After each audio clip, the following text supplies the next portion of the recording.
Hey cousins, welcome to Brown Liquor and Bad Ideas. Welcome, cousins, to this episode of Brown Liquor and Bad Ideas.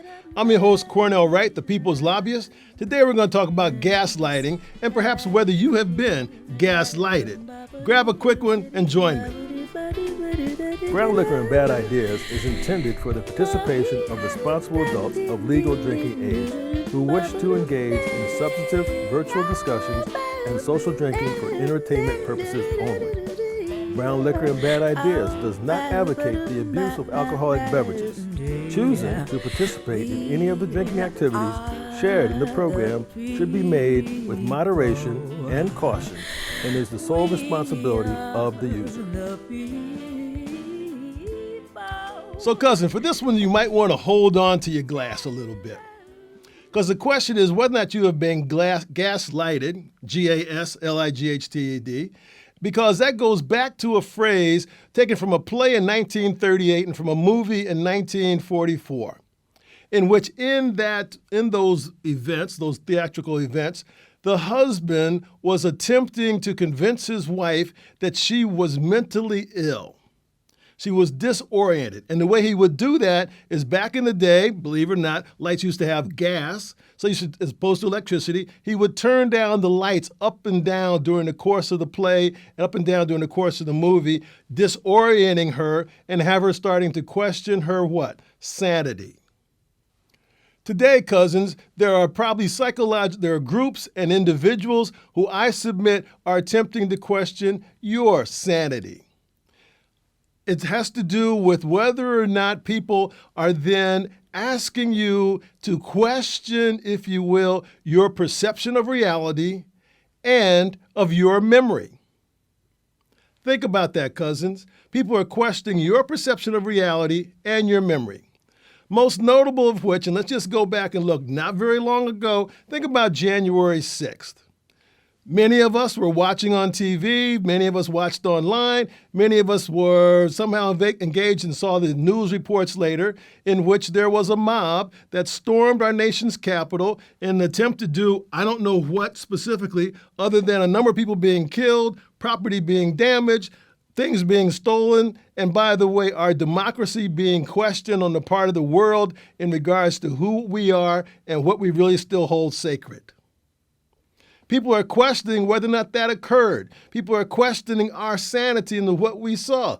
Cousins, if this isn't a classic, if you don't believe me or your lying eyes, I don't know what is. So cousins, let's go back to that January 6th event and describe or discuss whether or not you are being gaslighted. There are those people out there, individuals and organizations, who would like to tell you that that wasn't significant. In fact, our U.S. Senate, decided not to have a commission to investigate the January 6th event because they're trying to say, oh, it really didn't occur or it wasn't that significant. Come on, cousins. You had a mob taking over the Congress in which our Congress had to dispatch both houses of Congress, both the Senate and the House of Representatives, had to be moved to secure locations to be away from a threatening mob. And that's not worth investigating? And then people are starting to come back and question, well, it maybe wasn't that bad. Wasn't that bad? People ran for fear of their lives. If you saw those videos, and we all did any one of those people that you saw leaving look as though they were pleasant and happy that it was occurring? No. They all left with fear in their eyes. There was no one, a part of those legislative persons that said, oh, hey, it's just a good people. And by the way, if I might submit, none of them stayed back in order to say, hey, these are my people, let them in. Right, cousins? So if that occurred and we all saw it on TV, or you look at the videos, what they showed, and then by the way, people did lose their lives on the part of that, members of the security force that was taking care of the Capitol. And I think one perpetrator was also killed in the process because she was coming into somewhere and was shot, which was, I believe, appropriate action at that time. Come on, cousins. If someone's going to tell you other than that, are you not being gaslighted?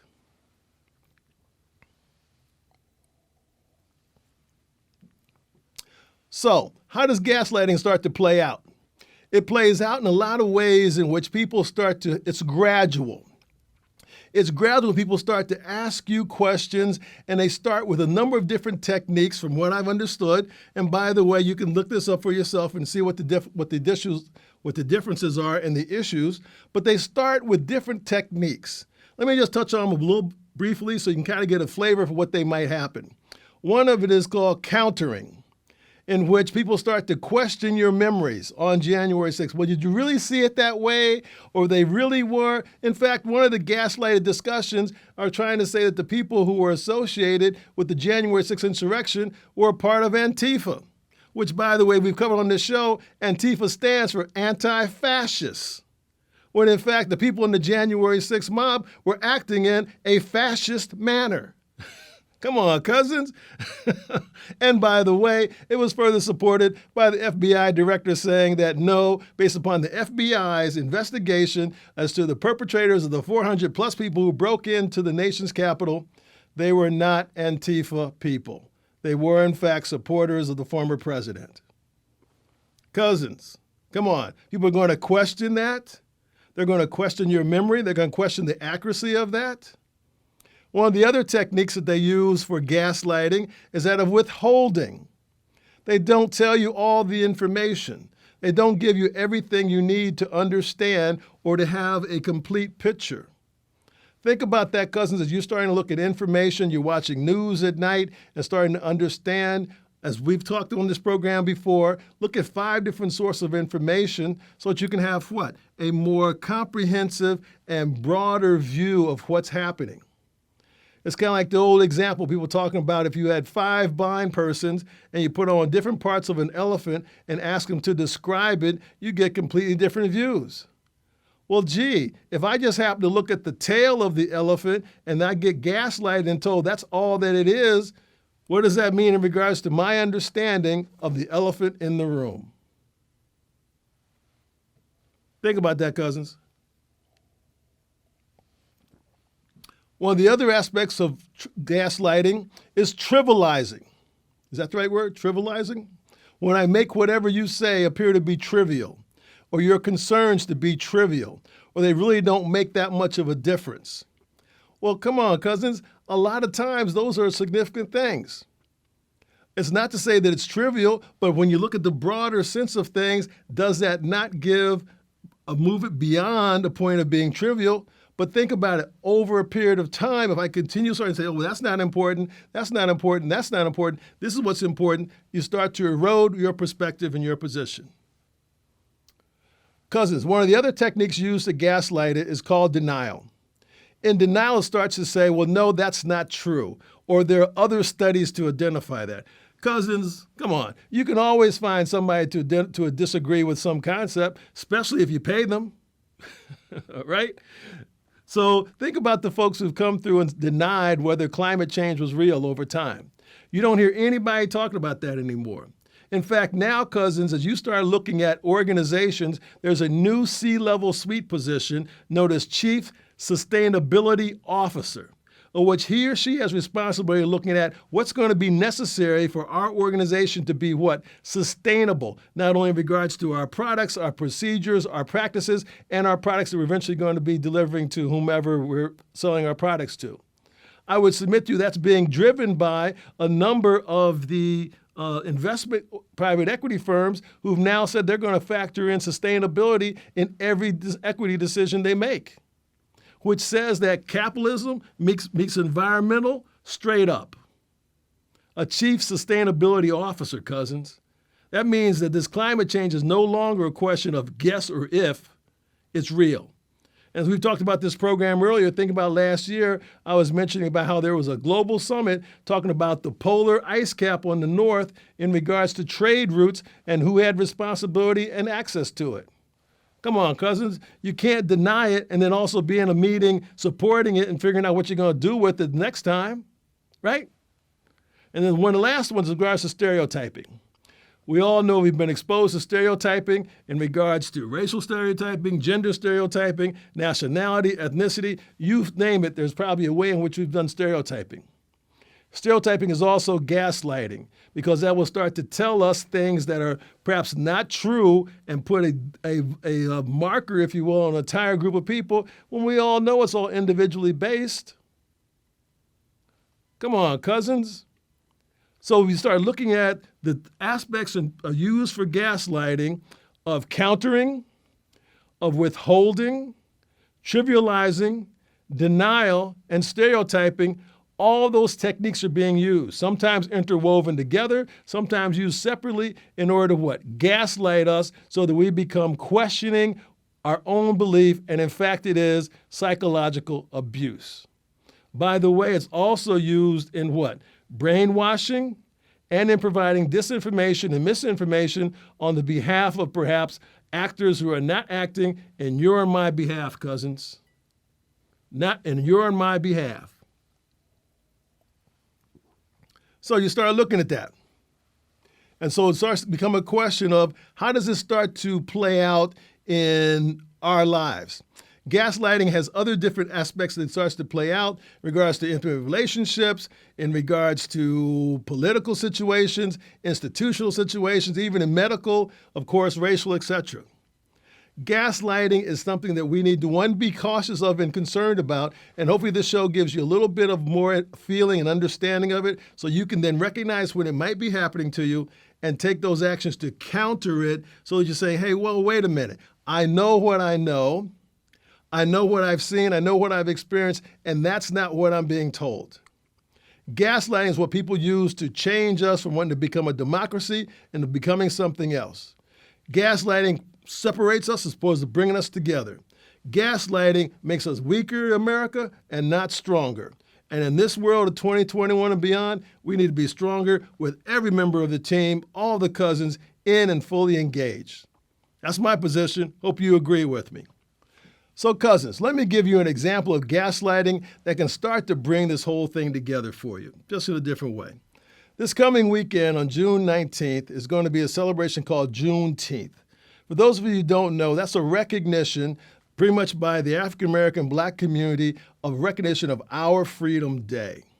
And so you say, wait a minute, was it your Freedom Day based upon the Emancipation Proclamation of January 1st, 1863? Yes, that's true. That's when President Lincoln penned the Emancipation Proclamation, which basically said that all the slaves who had been a part of the rebellious states at that point in time were now free forever. All right? Forever being key because that takes away the generational component of slavery in the United States. But then all of a sudden you wonder, so why Juneteenth? Well, certainly the internet didn't exist back then. And certainly since there were laws against Black people learning how to read and write, okay, think about what that meant, then it didn't get to Texas, which is one of the slaveholding states, until June 19th, 1865. You got that?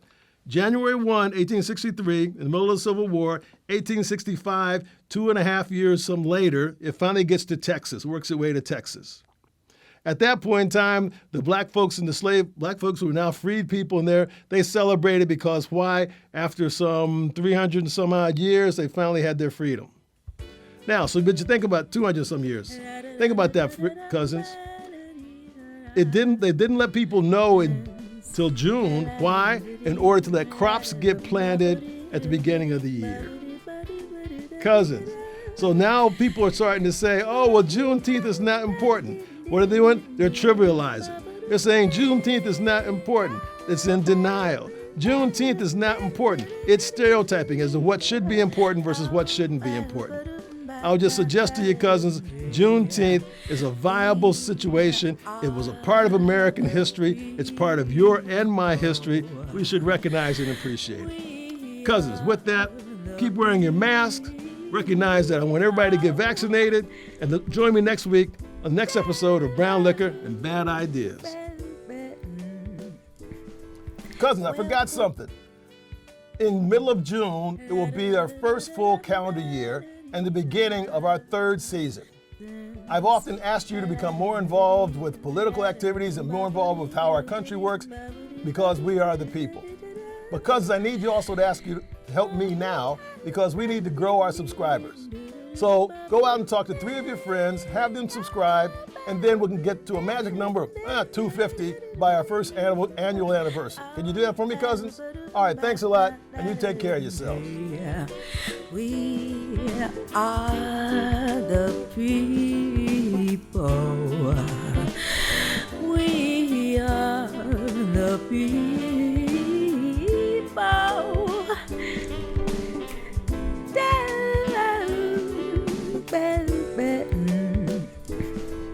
Welcome to the show. Here we go again.